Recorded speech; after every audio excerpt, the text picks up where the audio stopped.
عملت النهاردة تتبيلة للفراخ المشوية جديدة وطعمها حكاية. جبت فرخة كده حوالي 1.5 كيلو أو 1.7 كيلو. بفتحها بالسكينة كده زي ما انتوا شايفين، طبعا بالأخص من عند الصدر كويس عشان التتبيلة تخش في كل حتة. جبت حبة كده من البهارات، جبت بابريكا، كزبرة ناشفة، كمون، حبة صغيرين خالص، رشة كده من وسط الطيب. حطيت عليها بهارات فراخ، نص معلقة بهارات الفراخ، بابريكا، كركم، زعتر ناشف، من كل حاجة نص معلقة صغيرة، فلفل أسمر، وحبة ملح حوالي نص معلقة صغيرة من الملح، لأن حطيت مكعب ماجي. لو مش تحط الماجي يبقى معلقة صغيرة من الملح. تمام. باخد البهارات دي كده كلها وبدعك بيها الفرخة زي ما انتوا شايفين. اهم حاجة بكون مفتحة الفرخة كويس عشان البهارات تخش في كل حتة فيها. تمام. دي اول خطوة كده للفراخ.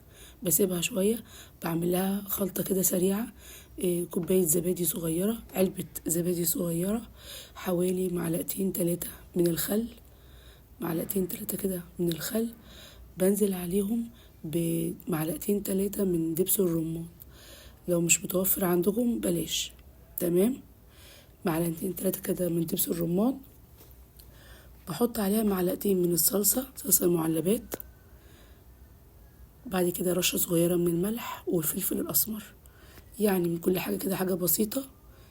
رشة كده من الزيت، 3-4 معالق كده حلوين من الزيت، حبة صغيرين من الملح وفلفل أسمر زي ما قلت لكم. تمام. بقلب بقى الخلطة الحلوة دي. أو حطيت في الآخر صويا صوص، معلقتين 3 من الصويا صوص، برضو لو مش متوفر بلاش. بس التتبيلة دي هتودي الفراخ في حتة تانية خالص، فراخ مشوية حكاية. بقلب كده التتبيلة الحلوة دي. تمام. بالنسبة للتتبيلة دي بقى، عايزين تسيبوها قبلها بيوم يفضل، طبعا قبلها بساعتين تسيبوها شوية في قلب الفراخ كده، طبعا عشان تشرب من كل التتبيلة. انا هنا نزلت من بتوم بودر، نص معلقة صغيرة من توم البودر. بقلب الخلطة الحلوة دي. تمام. وبجيب الفرخة بحطها عليها زي ما قلت لكم. ممكن تعملوها قبلها بيوم، تسيبوها قبلها بساعتين 3 بيفضل يعني. زي ما انتوا شايفين كده بتبلها كويس قوي بالتتبيله الحلوه دي.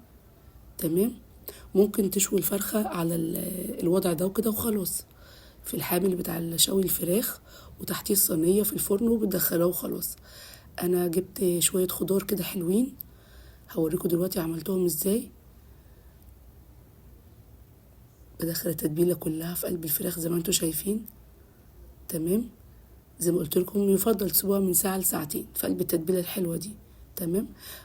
انا عندي بقى الخضار المتوفر عندكم في التلاجة. انا جبت طماطم، بصل، بطاطس، لو في جزر، لو في كوسة، المتوفر عندكم طبعا هتعملوا بالوصفة. مش عايزين خضار خالص بلاش. خلاص. انا رشيت عليهم حبة كده من الزيت، حوالي 3-4 معالق كده من الزيت، رشة من الفلفل الاسمر، حبة ملح صغيرين، ومعلقة صغيرة من الصلصة. بقلب بقى المكونات الحلوة دي كده كلها كده مع بعض. تمام.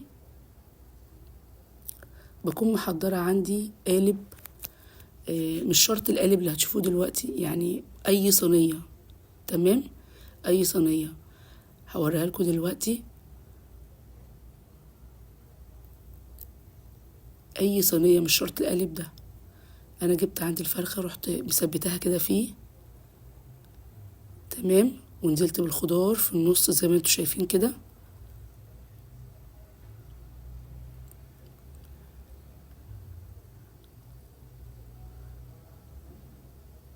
عايزه اقول لكم تتبيله الفراخ دي جميله وطعمها حكايه مميزه.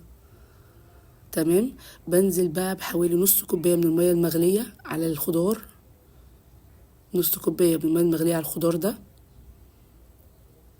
بحطها في الفرن بتقعد حوالي ساعه ونص، يعني على درجه حراره 240، ساعه ونص بالظبط.